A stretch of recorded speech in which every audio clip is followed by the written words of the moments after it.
Hello and welcome to Reaching for the Moon, presented by Everglades Moon Local Council, Florida chapter of Covenant of the Goddess. COG supports individual works by its covens, members, and local councils. It's a vibrant network of a myriad of Wiccan and witchy resources, religious support, friendships, service opportunities, and more.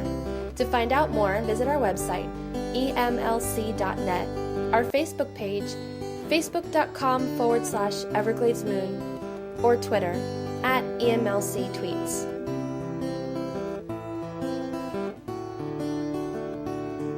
Hello everyone, this is Lady Bridget, and welcome to episode 40. Woohoo! We made it to 40 episodes. I'm impressed. I don't know about you all. Anyway, we have a fantastic bonus episode to bring you for February 2018. And I say it's fantastic because it really is. In honor of Valentine's Day, I'm bringing you the workshop that Kirk White did at Equinox in the Oaks 2017. That was last year's workshop. And it's on Love of the Gods, Sex and Possession. And this presentation is full of really good, meaty material. You are going to love it. One word of advice, wear with your headset perhaps, because as all of our workshops are done outside, there is a lot of extraneous noise. I've done my best with editing, but I probably am not the best editor in the world. If you have any editing tips, feel free to share them with me. But in the meantime, I wanted to bring this to you, and it is really, really good. We're also going to have 2 songs, both by Crow women. The first one will be Chalice to Blade, and the second one will take us out after the workshop, and it's called Born of the Elements Medley. Both of these songs are by the Crow women, as I mentioned, and both of them are on their album Crow Goddess. You can learn more about the Crow women and purchase their music at cdbaby.com. And before I get into the workshop, I do want to put in a plug for Equinox in the Oaks. They're doing their 4th annual Equinox in the Oaks Festival. It will be April 5th through the 8th in Pearson, Florida. And you can find out all about it at equinoxintheoaks.org. So go ahead and Google Equinox in the Oaks 2018, and it'll bring you right to their website, which is equinoxintheoaks.org. The price for 4 days is only $75. And that includes your cabin, and the cabins are air-conditioned, and let me tell you what, those beds are comfortable. You should go. You should just go. This is the kind of workshop material that you're going to hear, that you're going to get there. They're phenomenal. The presenters that we get are really incredible people. This year they have Amy Blackthorne as one of the main guests. You should just go. Anyway, I'm going to bring you now to Kirk's workshop. Love of the Gods, Sex and Possession. Hi, I'm Kirk. Hi, Kirk. Hi, Kirk. And thank you all for having me down here, where I don't have to shovel to walk anywhere. I haven't seen my skin in months. This is fantastic. So thank you all. I was telling Marla earlier today that I go to a lot of these festivals and I teach various classes, and historically, I have taught sort of some of the wonkier classes, you know, like pastoral counseling for pagans, or you know, the mechanisms of initiation, and those kind of things. And you know, it would be me and my 4 people, and then the class on sex in the tarot would have 50 people. So one year, for this one festival that I kept teaching at, I finally decided that every topic I proposed for them had the word sex in it. Even if the topic wasn't really about sex hardly at all, didn't matter, put it in there. And sure enough, I had a huge crowd. So, I figured it out. So there you go. I'm just letting you know, you've all been duped. When I was a wee lad, 186 years ago, the witchcraft, the Wicca that I was trained in, possession was sort of where you were headed. That was sort of accepted. That's where you were going.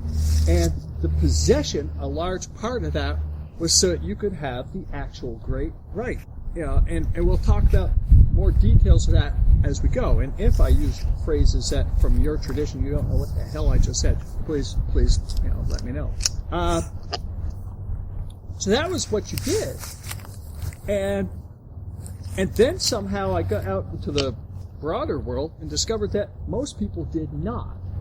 You would do the possession work because you do oracular stuff, and you do the possession work, for raising energy and for like I said, the Great Rite, which has its own techniques and technologies and things why you would do it besides have sex. And it occurred to me that the culture of Wicca was changing, and some of that was precisely because it was no longer being taught by lineages and traditions. It was no longer being driven by covens that had been doing this stuff, on a personal level for a really long time. Most of the people were getting their training out of books, which, at least up in the Northeast, we have a pejorative term for those people. We call them IRAB pagans, which is I read a book pagan.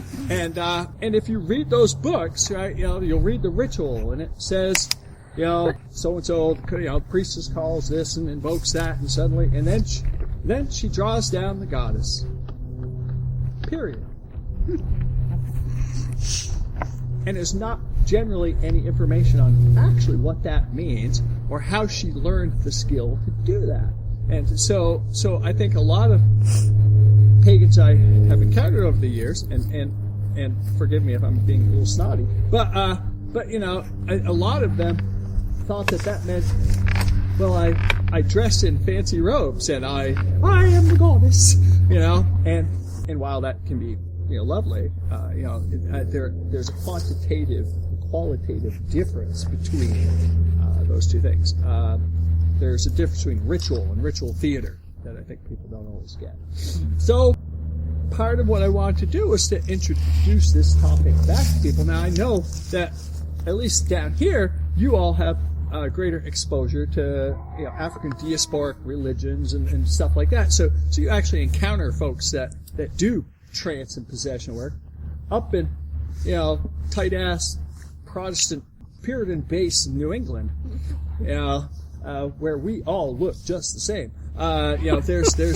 There's very little exposure to that stuff. The idea of letting go of anything is just antithetical to what you would want to do. Yeah, I'm sure that some of you have more experience here than my target audiences are. But, we'll talk about it. I'm curious, actually, how many of you have done sort of deep trance work? Do this. How many of you have actually done possession work? Do this. All right. How many of you have had sex? Notice I didn't put my hand up. You're such a virgin. I figure we'll start. We'll talk about the mechanics and processes of possession work as I have come to know them, and I'm sure that there are other ways that people go about this. But at least to start, give people some place to begin with it, and then we can talk about its applications, which certainly include sex or sexual practice being involved in that. And of course, sex is one way to trance, and we can talk a little bit about that as well. But I think there are some terms that we need to define even before we get too far into it. And when we talk about trance is an altered state of consciousness that is not sleep or intoxication or coma, generally. I mean, those are altered states, but that's not what we're specifically addressing here. And when I talk about possession, it's the allowing of something external to you at some level, although it could be internal too, and often is. That's a false dichotomy, but at least from our general isolated organism experience, we sort of think of those as separate. But it's allowing of something else to inform and or to take over some control or some influence on your work. And I have long felt that even within trance, in possession, with possession, you can absolutely invite things in, but you can also invite things out. And frequently they are, of course, the same thing, or some variation thereon. So just to give you an idea like that.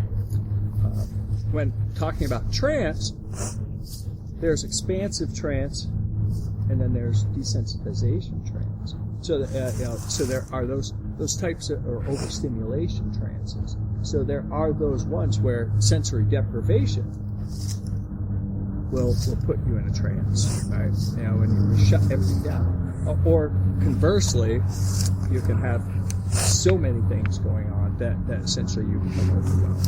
And you see those kind of things. I mean, they're absolutely when you've got the drums and the dancing and the movement and the spinning and the scents that are going along with it, and all of these kinds of things, you're really in a way overstimulated. And so the techniques and technologies of trance induction, probably as pagans were fairly familiar with, and can certainly involve any of the senses, and often a combination thereof. Your sound, your drumming, sensation, touch, and of course it doesn't have to be gentle touch. There is the dark eros movement, which is BDSM, as specifically as spiritual induction techniques and technologies, and so there are lots of ways to accomplish these things. But I want to get into a little bit, are we okay with you sort of understand the techniques and technologies? I don't have to go into that side of things. I'd like to talk more about the trance states and the levels and stuff like that, if you're all good with it. There's a whole chapter on it in this book here, and so if you want to know more about it, it's a little more in depth than what we're talking about here. So, in my experience with trance is a good way to move yourself toward a possession state. However, of course, it is not an absolutely necessary precondition, because as a number of us know, there are occasionally times when spirits or entities of some sort will just decide now's your time. And you may not have been in a trance prior, but there you are. I think that especially for people who come from a white Protestant society, even if you're not white Protestant yourself, I think again we're often taught to be very tight-assed, where we don't like to let go of control, and so I think that using trance states is a good way for us to start to build ourselves toward that. Alongside there are lots of things that we, especially kind of as modern pagans, can learn from African diasporic religions around this stuff, or even the Pentecostalists, because Pentecostalists absolutely do trance states and possession, and they have a lot of techniques and technologies on how to get you out of those kind of things. And so what to do, aftercare, all that stuff, they have that. Of course, they would not tell you they're not doing possession work. It's the Holy Spirit. Like it's different. Huh? Like it's different. Yeah, it's different. Same thing. And when they pray for something to happen, it's not magic. So it's fun to look at these techniques, technologies, and as somebody said yesterday, I think it was Bridget, I was taught that a witch will steal anything that isn't nailed down, and if you can pry it up with a pry bar, it was not really nailed down. So we can learn from a lot of different traditions. You have to be careful about cultural appropriation, but we can certainly learn from those and use them to inform what we're doing. The trance states themselves, or the trance through into possession states, in my experience, are a spectrum. And there are sort of, you can kind of come up with arbitrary divisions of where that spectrum are, and for simplicity's sake, I'll talk about 4 states, which was the 4 categories were part of what a woman named Judy Harrow and her partner Gwen came up with to sort of understand the states. But the first level of when you're doing sort of possession work is often what they call the enhancement state. And that's, you just feel like there's something else there with you. Some traditions will call it the mantle of the goddess. You just sort of feel like she's put this robe, this kind of cloak on you, and there's a little more. I like to use a car analogy for all this stuff, and to kind of make it make sense. And and it's that sort of feeling like, okay, I'm going to go somewhere, and goddess gave me good directions, before I left, and so I'm feeling pretty enhanced. I feel like, I'm feeling pretty confident that I can do this. And so that's often the first state that people experience, especially when you're trying to learn how to do this. You just feel like, oh, something's there. Then the next kind of major landmark in the spectrum, they call the inspiration stage. And that's where you're starting to receive information that you shouldn't know by, conventional idea. And that can be just information popping up in your head. It can actually be voices sort of giving you information or images and stuff like that. You start to know stuff. And my car analogy with that is that you're going somewhere, you got the goddess on the cell phone, and she's sort of giving you directions as you're going, right? So you're doing okay. The next sort of major landmark in there is integration. And that's when, I'll start with the car analogy, that's when the goddess is in the car with you. And she's either sitting in the passenger seat with one hand on the steering wheel, and periodically she'll quickly pop you into the passenger seat and she'll use the steering wheel. And that's that state where the goddess will speak. You'll be there, and suddenly you'll open your mouth and you'll say something or something will come out of your mouth that you did not say. And that's when the goddess is sort of, but you're taking control, and there's a certain level of giving that up. And I think in lots of oracular traditions, that's about where, there's certainly some that go further than that, but I think there are a lot of oracular traditions that's sort of where you are. And you can, you're aware that's going on, and in many cases, if you absolutely needed to, you could take the steering wheel back. But it can be really startling the first few times that happens to you, and something speaks through you. And there are lots of ways you can do these things wrong. And one of my favorite, I mostly tell stories on myself. We used to do this, and we would be possessed by various things that weren't necessarily human. This was one of the first times we were doing it. We had this long tradition of sort of that witchy thing that you do, where the priest or priestess or both would draw down something divine, and then people would kind of come up to them, and the gods would speak to them. And you have to be aware that the gods don't always have something to say to somebody. When the gods are speaking, they're generally not abstract platitudes.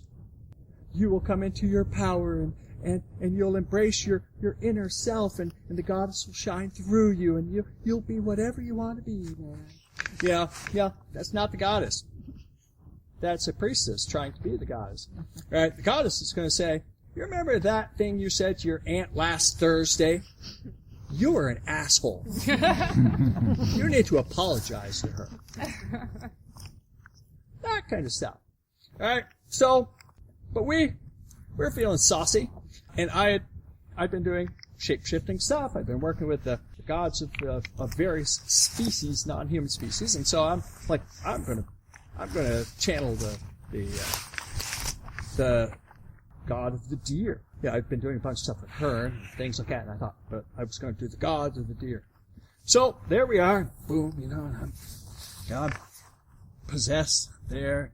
It's an integration state. So I'm in there, but so's god deer. I'm there. The people start coming up to me. And the god of the deer just looks at them. Because the god of the deer doesn't have a whole lot to say in human language.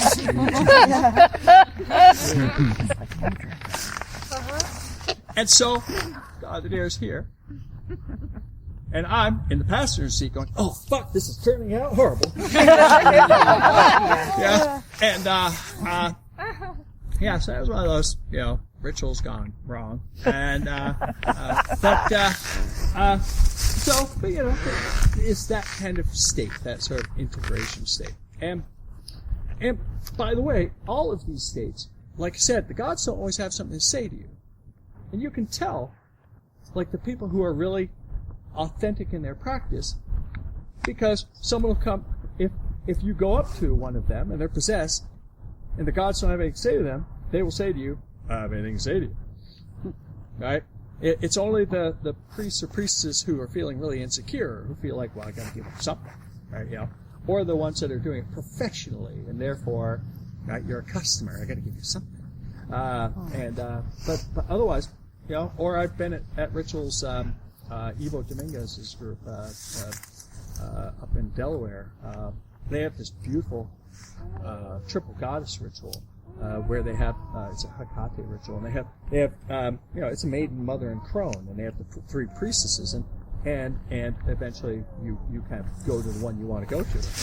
And they've certainly had people, where people go up to one of them and, you pick which one you think is going to speak to you the most. And I've known people who've gone up to the crone and say, what do you have to say to me? And the crone says, you need to go talk to the maiden. Or those kind of things, and that's just the way that is. And so also in my experience is that spectrum ebbs and flows depending on if I don't have anything to say. Sometimes gods just aren't there all of a sudden, right? Boom, she's got something to say to you. Boom, she's got something to say to you. Nothing for you. And when it got nothing for you, it's Kirk sitting here again. And then next one, oh yeah, she's got something for you. I may step back I may be in the enhanced stage, or I may go into the inspiration stage where she doesn't feel like she has to speak to you. She just needs to give me a little information so I know stuff. So it comes and goes. It's not a boom, you're right there, at least in my experience. Then the next major landmark in that spectrum is possession, and where now the goddess is firmly in the driver's seat, and she's definitely doing stuff, and in all likelihood you're not in the passenger seat anymore. You're at the very best you're in the back seat. Or you're not even in the car. Or I was going to say, or if it goes deeper, you're in the trunk. Right? And all you know is people tell you all the amazing stuff that went on while you were gone. And you don't know. And those are, I think truthfully, those are the most rare for especially people who aren't raised in a culture where that is normative. It's really hard for those of us who've been taught that you have to be in control all the time to get out of the way enough to have that happen. The exception to that, in my observation and sort of talk to other people about it, is the possible exception to that is people who have learned to dissociate due to childhood trauma. Some of the best people who are able to trance and go deep and out, get themselves out of the way are the people who have a long history of being able to get out of the way. And so, as long as they've done all the other personal work to make them functional, that's great. But on the other hand, I think in many cases you see this hugely inspired pagan, leaders who they can do amazing possession work and all that stuff, but they are so screwed up, and those are where you get the covens that explode and stuff like that. Because, they're bringing their trauma with them. So that's sort of the the spectrum of those trance of the sort of the trance states. And like I said, you ebb and flow along that line, and although I don't know that any time I've ever been when I've been in the trunk, that it really ebbed or flowed at that point. You've sort of gone, until you're done with the ride. That ride's just going. And truthfully, that hasn't happened to me a lot of times. Just a few times that I've ever gone that place. I've been a bunch of times where I've been in the back seat, but not where I don't remember the last 4 days. But I think that it is a very, very powerful. I mean, of course, we know it's a very powerful thing to do. It's a very powerful tradition, and it has saddened me over the years that we have sort of, in lots of cases, kind of modern witchcraft Wicca stuff, had kind of forgotten it. And I'm glad that there does seem to be a return to a bunch of that stuff in it. There's that thing I was talking about with the oracular thing, where somebody's possessed, people come. Recently, at least in the Northeast, it is the latest thing. I'm like, really? Like, this is brand spanking new? Yeah. You thought this up? Ha! But anyway, I think that it's I find there's a lot of value in it, and it ties into all the other kinds of work that I do. And like I said, the main spiritual entities I tend to work with, have historically worked with primarily with Karanos, but there have been some others. When I was in my young and saucy days, when I was in my 20s, in college, you start to experiment with things. So of course, you become possessed by whatever gods, that's wicked cool. And then I try being possessed by goddesses, because, well, that's a whole different experience, given I'm a cis male. And so that was amazing. And then I was like, well, what if I draw down both at the same time? Yeah. And you can do it. I don't know, has anybody here done that? You can do it. Basically what happens is, when you do that, if your intention is to do the great rite, so you're picking a mating pair that you're going to bring into yourself, you sort of just whip. Yeah,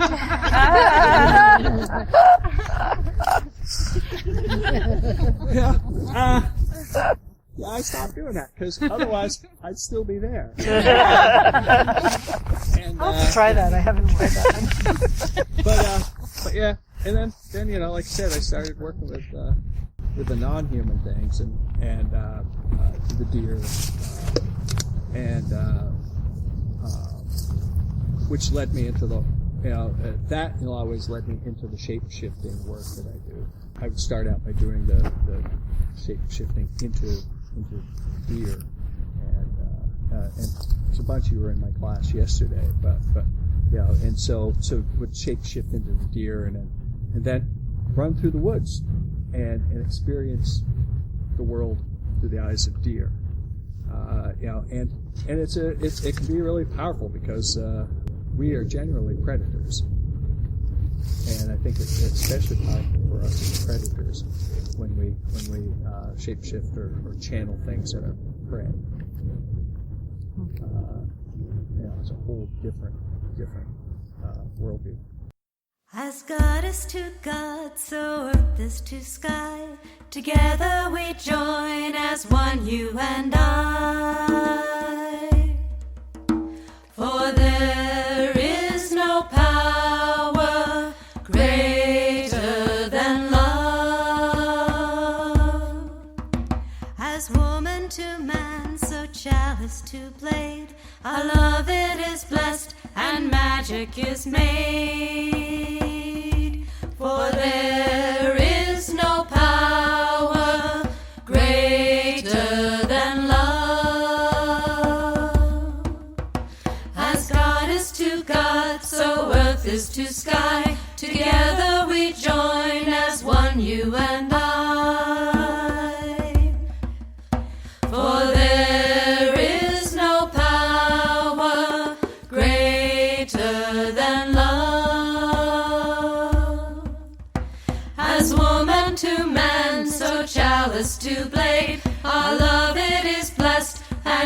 magic is made. For there is no power greater than love. As God is to God, so earth is to sky. Together we join as one, you and I. As God is to God, so earth is to sky. Together we join as one, you and I. As woman to man, so chalice to blade. Our love it is best, than magic is made. As woman to man, so chalice to blade. Our love it is best, than magic is made. As God is to God, so earth is to sky. Together we join as one, you and I. For God is to God, so earth is to sky. Together we join as one, you and I. As woman to man, so chalice to blade. Our love it is best, than magic is made. As woman to man, so chalice to blade. Our love it is best, than magic is made. As God is to God, so earth is to sky. Together we join as one, you and I. For as God is to God, so earth is to sky. Together we join as one, you and I. As woman to man, so chalice to blade. Our love it is best, than magic is made. As woman to man, so chalice to blade. Our love it is blessed, and magic is made.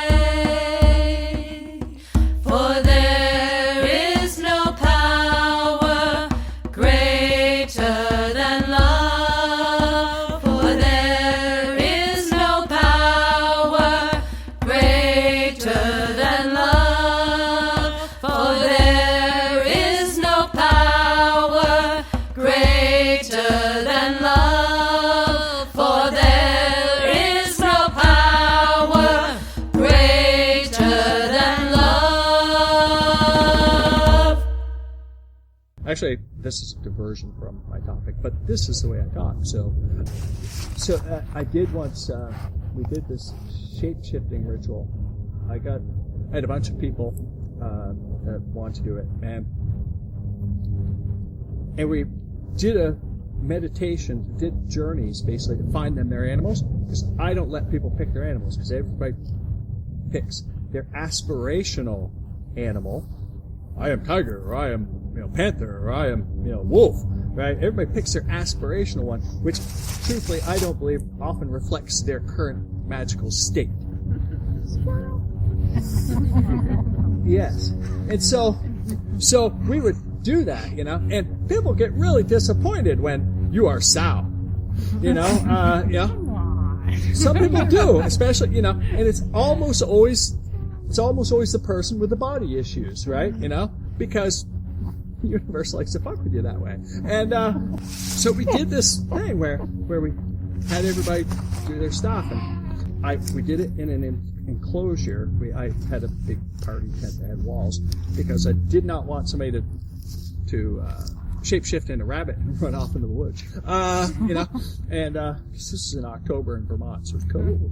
And people got different things. There's this big in our community. There's this big guy. He's bald-headed, and he's a really sweetie. But when you first see him, you're like biker skinhead guy. And and of course the animal he got was this itty little African mouse. And apparently they only lived for like 14 days. And pretty much what they do, they try to have sex as much as possible. I can't remember. He quoted it. It's like, he's like, they ejaculate like 1,200 times before they die. Which he thought sounded kind of good, but otherwise, very, very, they're definitely, prey animals. And so the ritual started out, and I started to lead people into changing into the animals, and they had to circle a central basically essential fire, and a drummer. And as they transform, then they start to move like their animals. And then, of course, the interaction, the dynamic between the prey animals and the predator animals. The deer are going to herd up a little bit. The wolves are going to pack up a little bit, and they're going to have to work out who's the alpha. Right?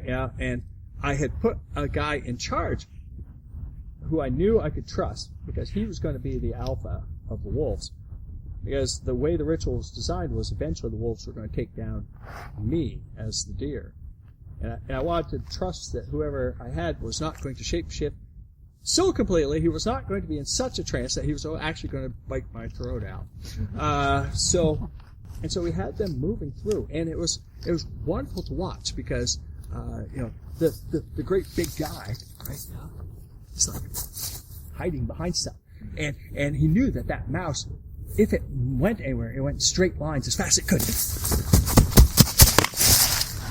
So he's running around doing that stuff, and there were carrying birds, and birds, and they would be like just kind of watching, to see what they're going to get. The deer, as soon as the deer were running, and the wolves were slowly after them, and there was this one person, I couldn't remember what her animal was, but she was, the wall of the tent was here, she was just sort of over here going, right, whatever.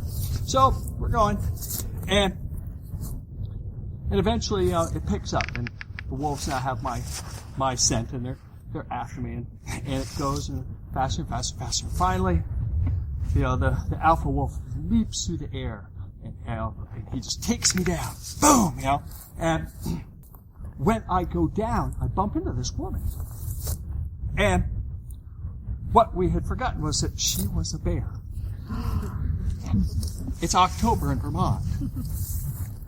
She doesn't want to hang out with people or other animals. She's trying to get away from everybody else. So I bump into her.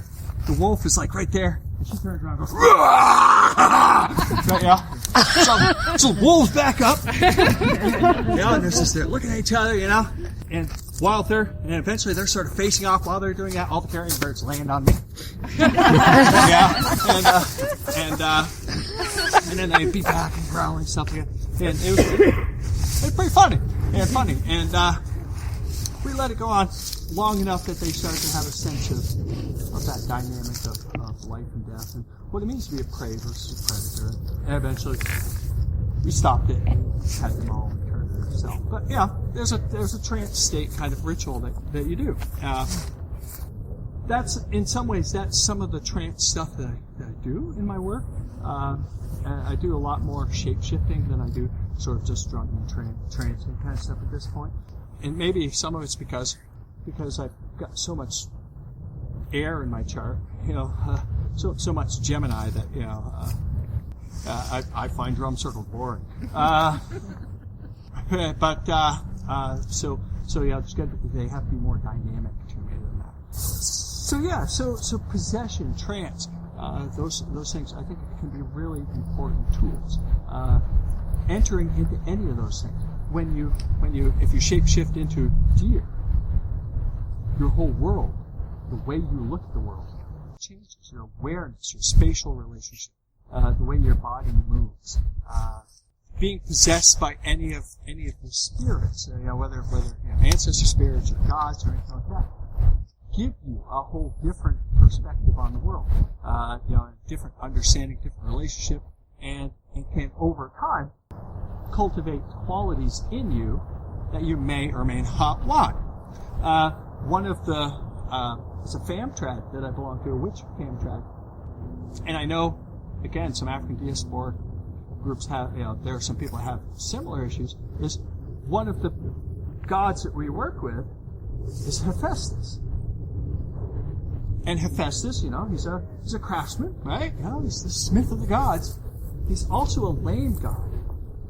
And if you are doing possession work and a lot of trance work with Hephaestus, you need to keep broken things around you, or you will be the broken thing around you.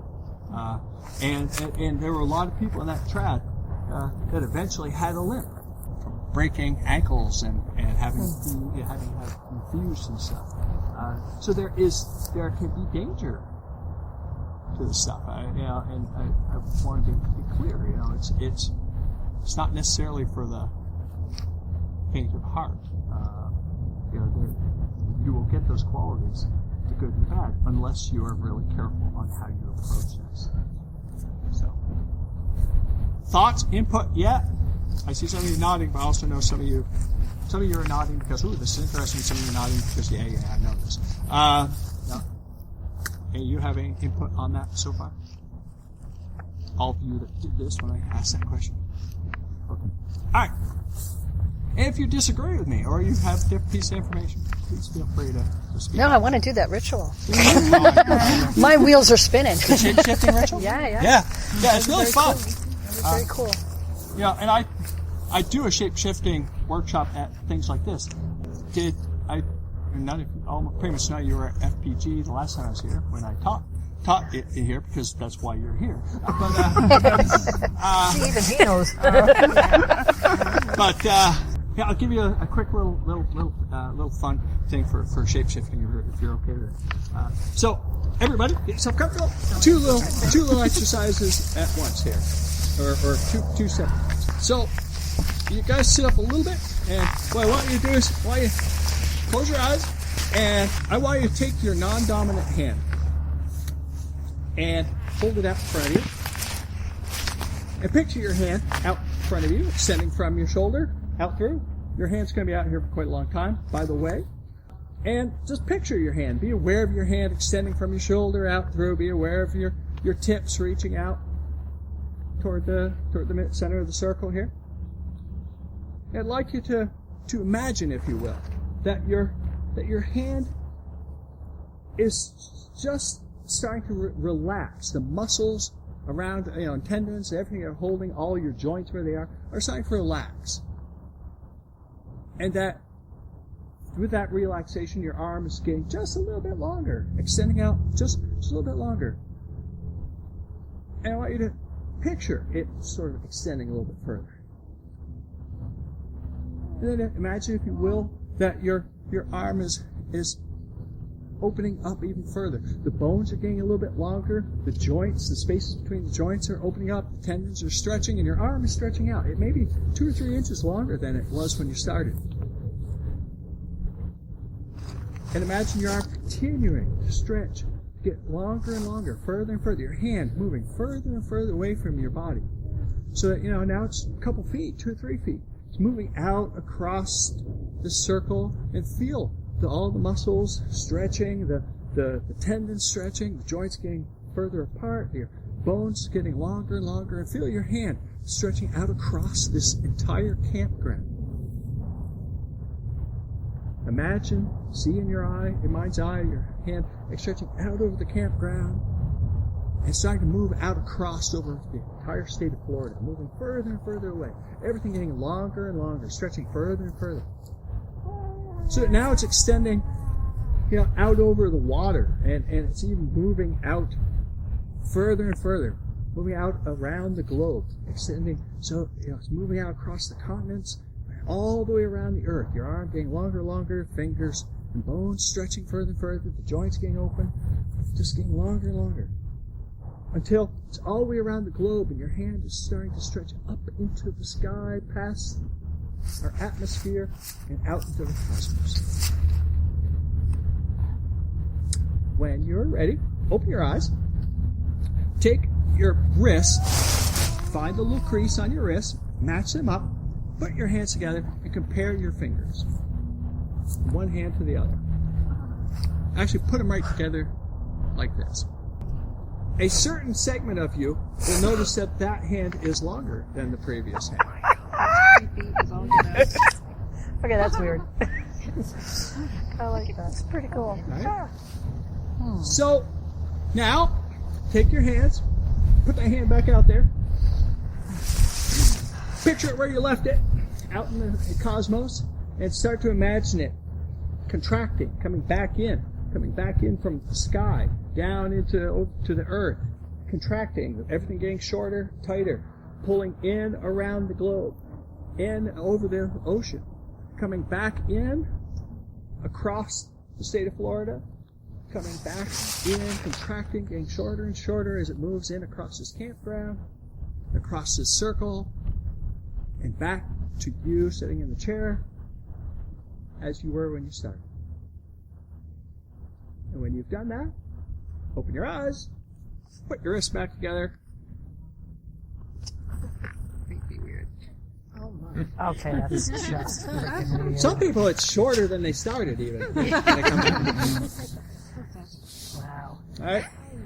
That's kind of a fun little one. The next one is this one. Here. So, as you sit, okay, get yourself squared, steady in your spot.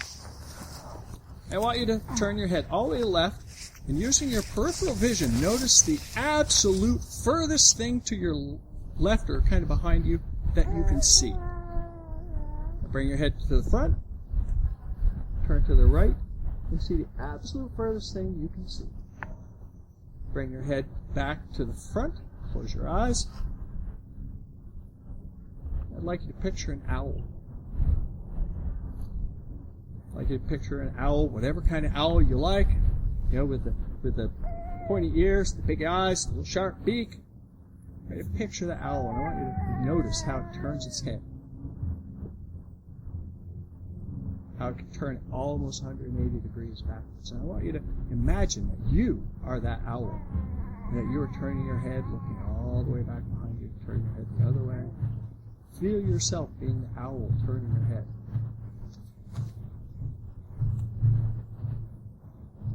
And when you feel like you've accomplished that, you really kind of feel like, yeah, I can imagine being the owl, turning my head that far. Well, you open your eyes. Turn your head to the left and notice the furthest thing you could see before. And turn it to the right. Notice the furthest thing you can see. Turn it back to center. How many of you saw further the second time? Yeah. That's cool. Yeah. It doesn't have to be much. But people who have neck injuries and mobility issues, this can be a really helpful or handy technique. To making your arm a little bit longer. If you're short, you can't reach the shit on the top shelf in your house. I've been waiting for this my whole life. You're welcome. All right. Yeah. A very interesting observation when you said, okay, now envision this owl. The owl was in my peripheral vision. Like living over here where I couldn't see it, and everything about that owl was over here. Normally you visualize something, it's in front of you, but this time it was my dominant hand is my left. Yeah. And so it was chilling over here. Yeah. Why that happened. So those are so those are kind of basic shape-shifting, kind of to start to get a sense that you can actually change your you can change your physiology a little bit within certain reasons of laws of nature. But nonetheless, that you can start to use that, and those are kind of trance states. You can do trance states working with specific animals, to work on if you're working on strengthening your ab muscles for whatever reason. Snakes have amazing ab muscles, so do that, and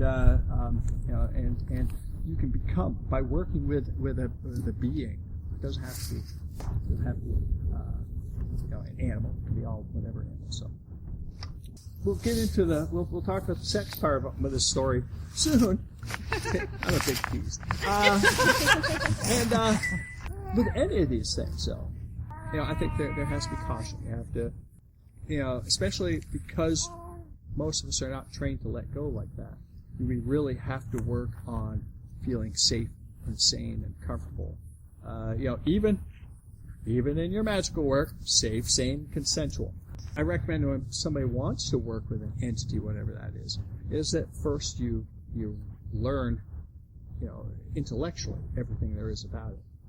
Read about, if it's a god or a goddess or a hero or whatever. Know as much as you can about them, all their positive things and negative things, quirks and stuff like that. I mean, a lot of people do things with the classical, like the Greek gods, and it's like, what a bunch of petty beings they often were, and so being aware of what you're in. I mean, there is that story about the circle where it was a family circle, and it was a bunch of pagans that got together, and they all were circling up together, and it was family stuff, and and the father of the family, whatever, and drew down and became possessed by Zeus.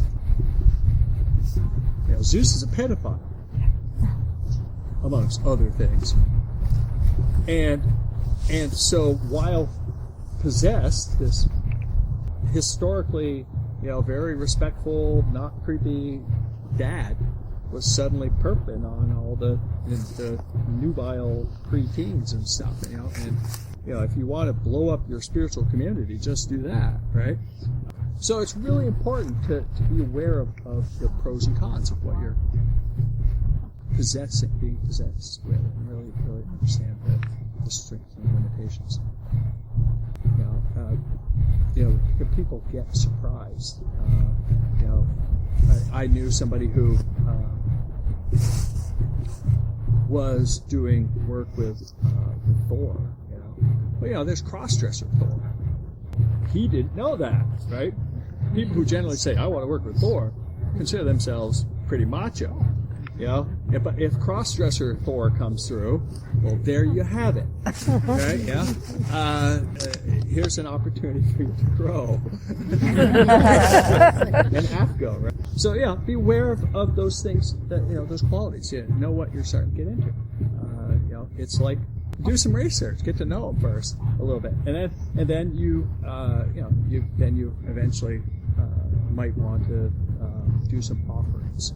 And for me, kind of devotional stuff first, just like not asking anything of you, just saying hi, and do that for a while. And at a certain point, you might actually say, well, can we just get together for coffee, right? And you do that, right? And you might be able to do a journey, and you'll meet that entity, and you'll chat, and you'll have whatever, see if you still like each other.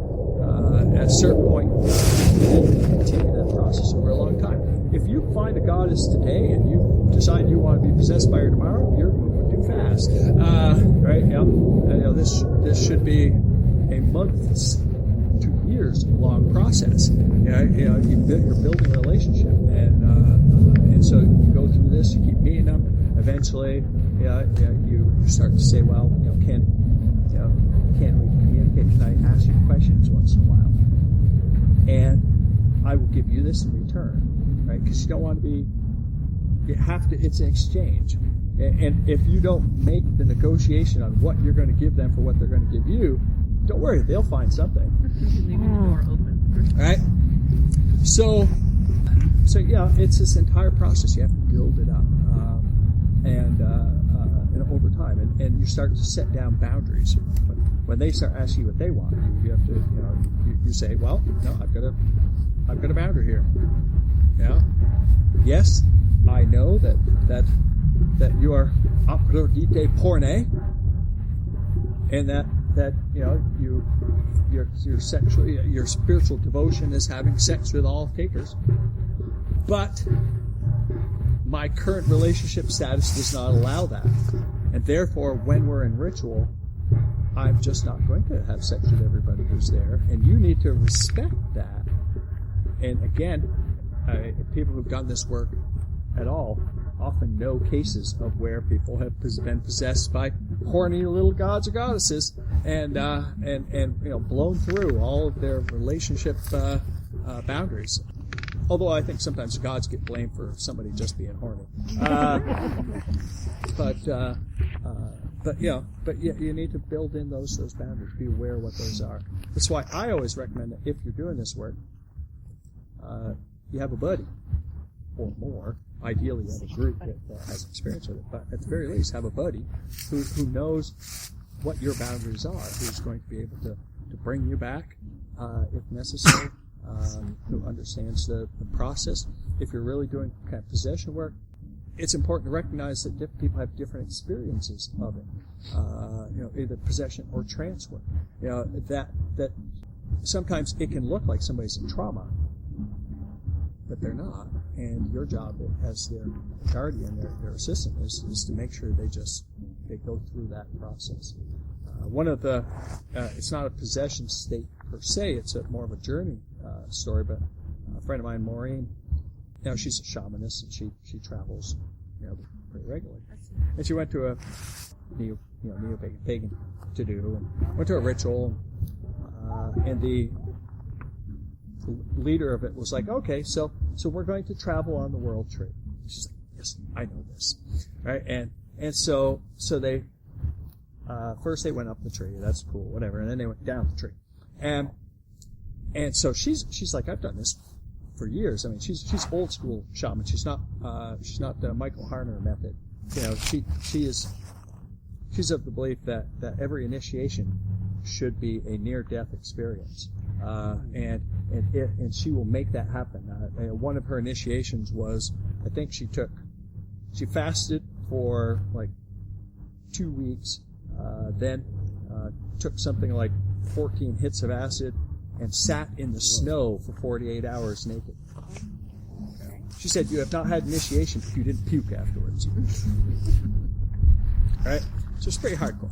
So anyway, so she did this journey, and she's like, boom, down the world tree. Whee! She's gone. Right? Well, yeah, workshop's only half hour long or something like that. So eventually the leader says, okay, we're all coming back now. Everybody come back, And so Maureen is taking a little while longer to get back because she's a little bit further. So, the workshop lady, she's okay, we're all ready, we're done, ready. But wait, Maureen's still just laying there. Yeah. Well, Maureen, come back. Oh, and then she says, well, must be Maureen's having trouble grounding. Uh-oh. Everybody, put your hands on Maureen and help her ground. So they're all like, helping her ground. She's like, I'm traveling in the underworld. I'm trying to come up. Right, they're pushing you down. Because everyone's pushing me down. She's like, no! But yeah, so yeah, you have to kind of understand where people are, where they're going. But important to negotiate. Work out those details. Have your buddy with you who knows where you're going and how to take care of you. There are times when you might be cold. They need to keep your physical body warm. Certainly when you get back, you often, at least where I live, you come back, you're cold. You're freezing to death. And you need food that's going to ground you, things that are going to help you come back. You need people to protect you, keep you away from keep stuff away from you for a little while. It's important to have somebody who's trained and knows what that is. And while you're on your journey, who knows what your boundaries are. So if the gods try and make you do something that's not your thing, or you can negotiate it. So it's a big process, but I recommend people do it. Yes? What do you think they get out of it? What they get out of it? Yeah. Like the gods themselves. Oh, the gods. What do the gods get? Yeah, human. Human? They have a human experience. Yeah. They get to experience, just as we get to, we get a different look through a different set of eyes and have a different sort of experience that in some ways is connected to the fabric of the universe differently than we are. Similarly, I think they get to have that experience and connection to us. I know that there are a number of traditions out there that say that and I know Orion's tradition is one of them. It says that humans are sort of that nexus point where that can change the world. That we are the movers and we are the shakers of it. And if you and so that's a place where the gods can actually come through and have real impact. If they can they can experience the world. They can through you. They can have an impact on the world to change the world in ways that I think they have to do it in slightly less direct ways. I have a teacher once, especially in terms of sex magic, who said that human bodies are just bundles of nerve endings. Yeah. And so that was one of the things that entities, energy, spirits, gods get out of possession is so much sensation. So yeah, so I think that's what they get out of it. And like I said, the sort of stuff we get out of it, of course, is we can acquire qualities, skills, and insights that we wouldn't normally have. If you are naturally shy and passive, and you want to increase your natural assertiveness, then there are warrior gods and goddesses that you can work with to empower that. Or conversely, if you're entirely all logical, rational thinking, there are much more flow, creative gods and goddesses that you can work with and balance that. So we can work on that. The sex part of my story. Notice we only have like 10 minutes left. We're still here. I am great at foreplay. Anyway, so sex is one trance-inducing technique and technology, because and that's in part where tantra and all those kind of things can come from, because breath work and rhythm and sensation, and magic, good magic, like good sex, is you build it up for a while and then you back it off for a little bit, and so expand, contract, like waves until you reach a point where it just goes, till the energy releases, and because of that, sex is certainly a trance technique and technology that one can employ. On the flip side, or along those lines, is that union of yin and yang, if you want to think of it that way, whatever the polarities that you want to work with, and they don't have to be heteronormative in any way, but that union of divine forces that is the creative genesis of the universe, that primal spark that created everything, by sort of connecting with it at that kind of archetypal level. I don't like to say archetypal because I don't believe this stuff is psychological. But that sort of level,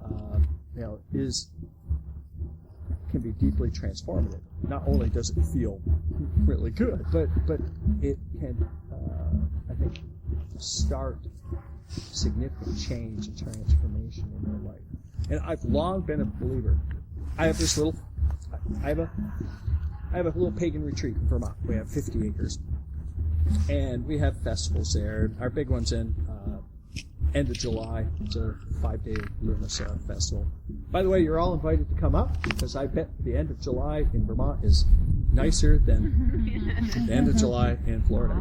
You got that right. And we do lots of kind of fun and silly things. I like silly things.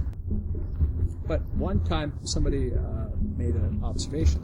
We named our retreat center Laurelin after the Tolkien tree, and they made the comment. They said, underneath all of the fun and frivolity of a Laurelin festival lies a deep undercurrent of terror and transformation.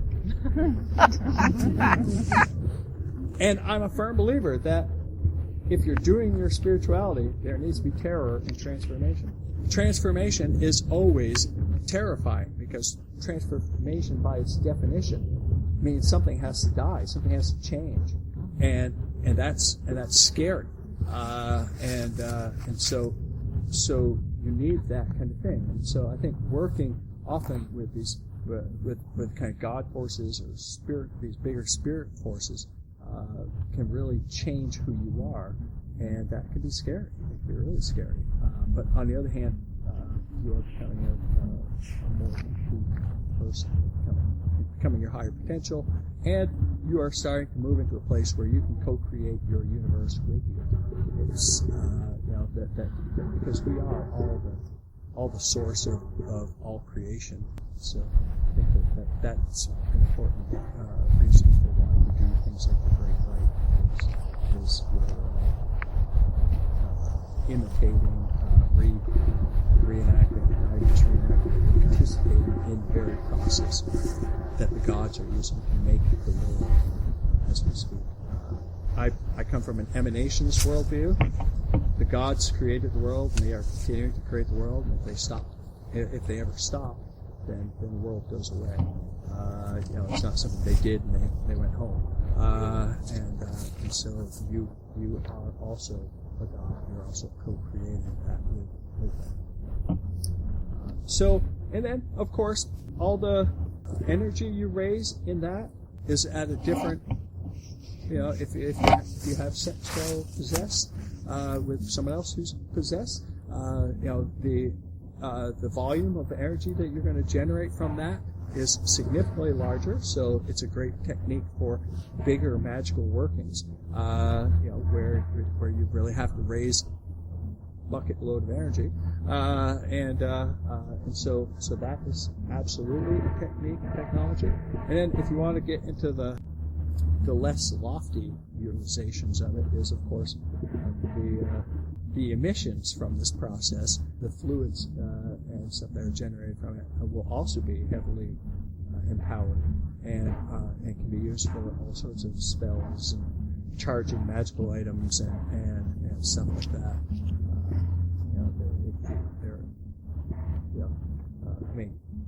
Crazy Uncle Al, Aleister Crowley, certainly had a lot to say on that.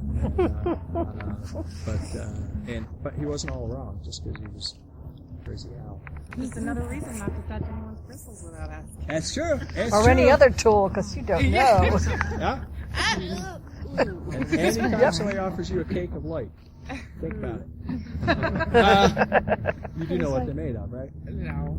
Cakes of light, and now they have a process that makes sure everything's cool. But the cakes of light, which they use, basically they're when they do the Gnostic Mass, it's the equivalent to the host in a Roman Catholic Mass, and it part of one of the ingredients is semen. And ever since the AIDS epidemic, they now take the semen and they burn it to an ash, and then they add it. But your cakes of light still have spooge in them, just so you know. But they taste good because they usually have like almond extract in them or something. There, where do you go after that? Spooge cakes. I just wanted to thank you for doing the workshop, because I think we need to do a better job of teaching people what happens with sex magic and it's part in our tradition. A few weeks ago, we were getting together some of us who do fairy seership, and in the course of just having a day-long check-in with each other, Coyote asked if any of us had ever experienced, our fae contacts, our fairy contacts, possessing us during sex, and it ended. We had this interesting conversation about how busy it is in our bedroom. Like all of us have a line of different deities that are different days of the week, and there's different. It's just like there's not enough time. We had sex all the time with all of the different deities, but it was we could have that conversation because it was a group of people who had 25 years of experience sorting that out. None of us really. I don't think any of us really got instruction. Yeah. The fact that this was going to happen, that certain deities are going to just expect this, how to erect those boundaries beforehand so that it isn't, you'll have some of your own agency, so it's sort of like by trial and error we got into these places, which is not a bad place at all. I think everybody was super sex positive, everybody's having a lot of sex, everybody, but it's like it's a big part of our magical life, and not something that we really get taught. So and I do think, you're a group of survivors. True enough, exactly. We all know people who, on the trans topic of possession particularly, I know people who burned out. So, these are things that I think there's real value in them, and they happen, especially the deeper you go in your work, which has happened anyway. But yeah, the more instruction you have, the more you know. And unfortunately, I think the modern pagan movement just does not have. We don't have the depth. We don't have the history. We don't have the culture that makes room for it. Really, I've certainly given this talk, even without the sex part, on just the possession part, and had. At least half the people there go say, "There's no way I'm doing that." That's not part of the witchcraft I do.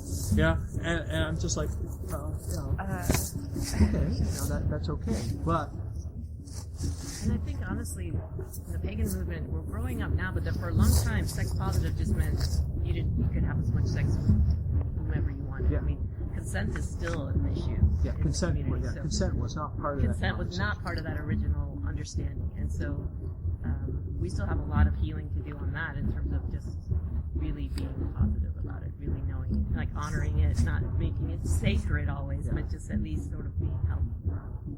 I think if we talked about this as part of the work more, maybe that. Our little pagan gathering in Vermont, every few years we just have a consent conversation. And because I think especially any kind of sex, anything where sex is considered sacred. I mean, there's also going to be those people who are going to abuse it. There's so many of us, that we're not trained in any. I mean, I grew up watching those coming of age movies in the 80s, where like Revenge of the Nerds, where the nerd guy, the hero, puts on a mask and convinces the cheerleader that he's her boyfriend. Yeah. Right? Rape. It's great. At the time it was like, oh dude, that's funny. But, because we didn't know any better. So there's still a lot of need for understanding consent and what that means. And my own approach is always that our society sort of says, especially male to female, is that answer is always yes until she says no. And until she proactively says no. So if you get her drunk and she can't say no, then that must mean yes, right? I mean, that's sort of that's still the way large parts of our society operate. And my assumption is it's always no until she proactively says yes. Oh, thank you all for coming. Thank you. Earth my body, water my blood, air my breath and fire my spirit. Earth my body, water my blood, air my breath and fire my spirit. Earth my body, born of the elements, air my breath and fire my spirit. Earth my body, born of the elements, air my breath and fire my spirit. Earth my body, water my blood, air my breath and fire my spirit. Mother of darkness, mother of light, air my breath and fire my spirit. Sons of blood and water my life, air my breath and fire my spirit. Mother of darkness, mother of light, air my breath and fire my spirit. Songs of blood and water my life, air my breath and fire my spirit. Earth my body, soil and sand, make me strong in heart and hand. Water my blood flowing strong, aid me with your healing song. Air my breath flowing true, lead my life, take flight in you. Fire my spirit burning bright, lead from darkness into light. Earth my body, water my blood, air my